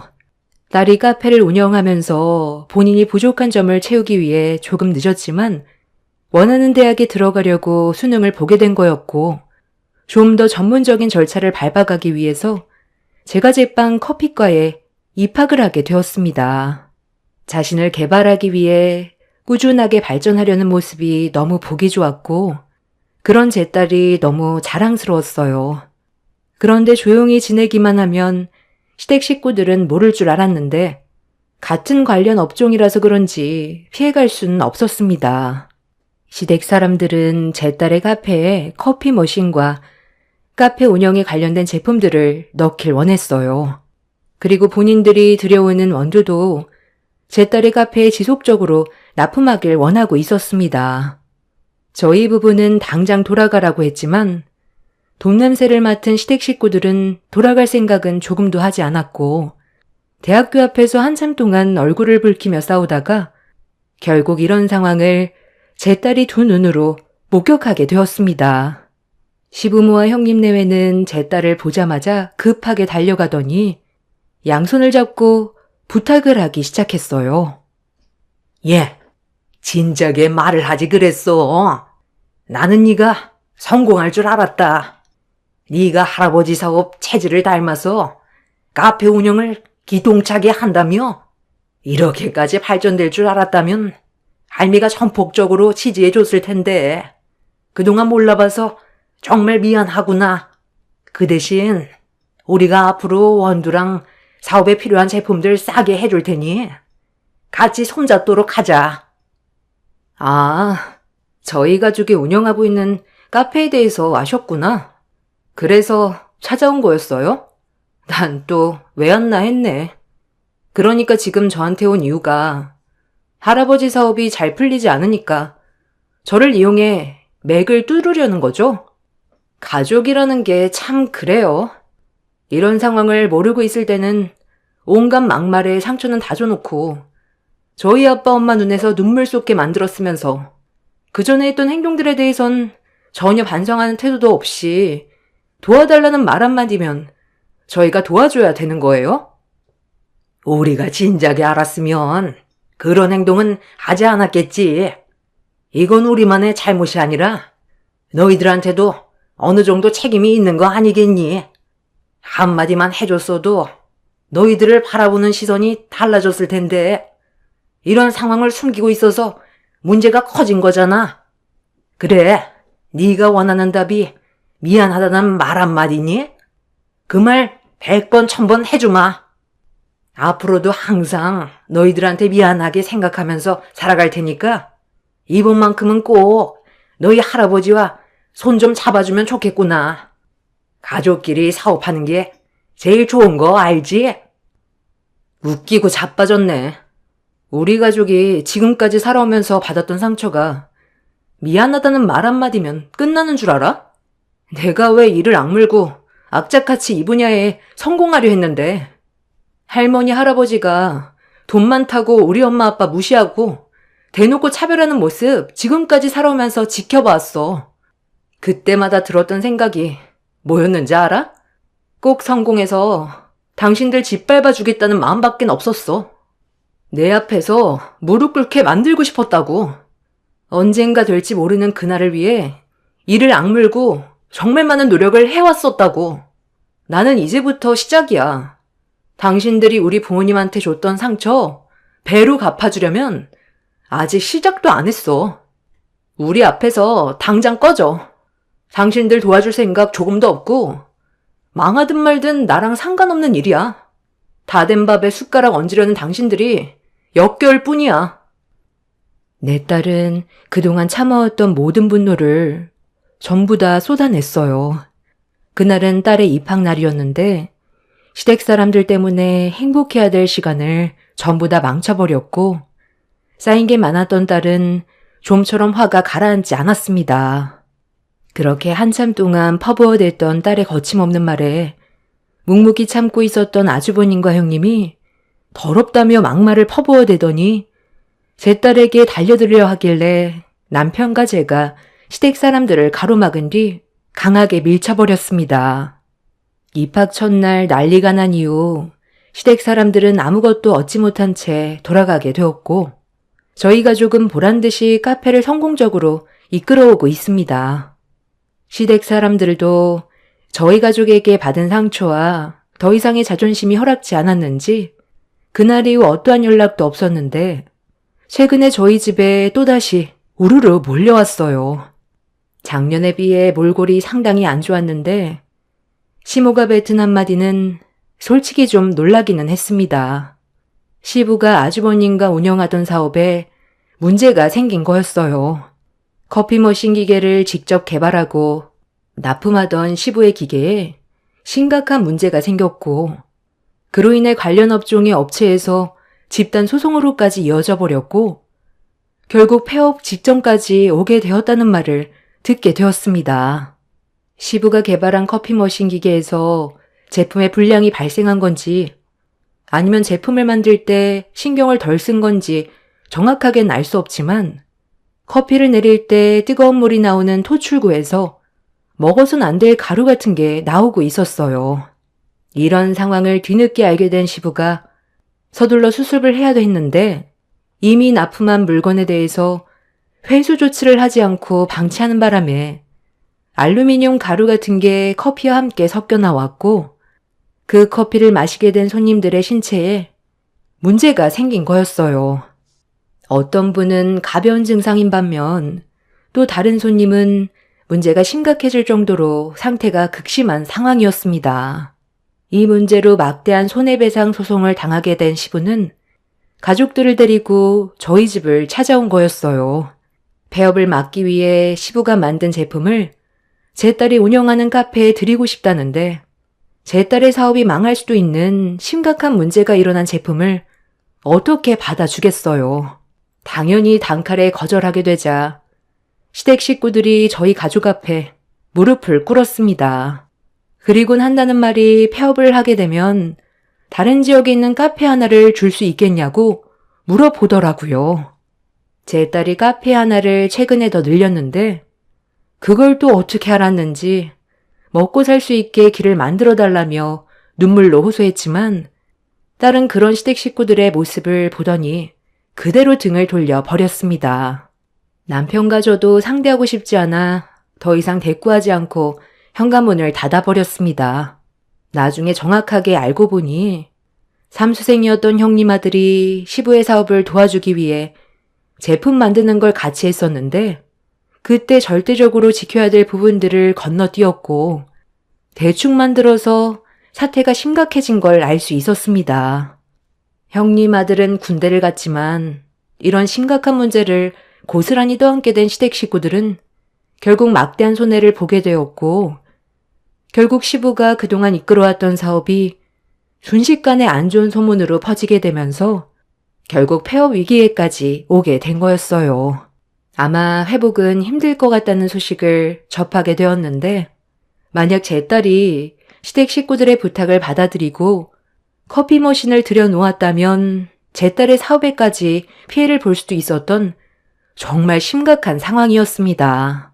한순간의 잘못된 선택으로 제 딸의 인생까지 망칠 뻔했었는데 그때 단호하게 행동한 건 잘한 결정이었던 것 같습니다.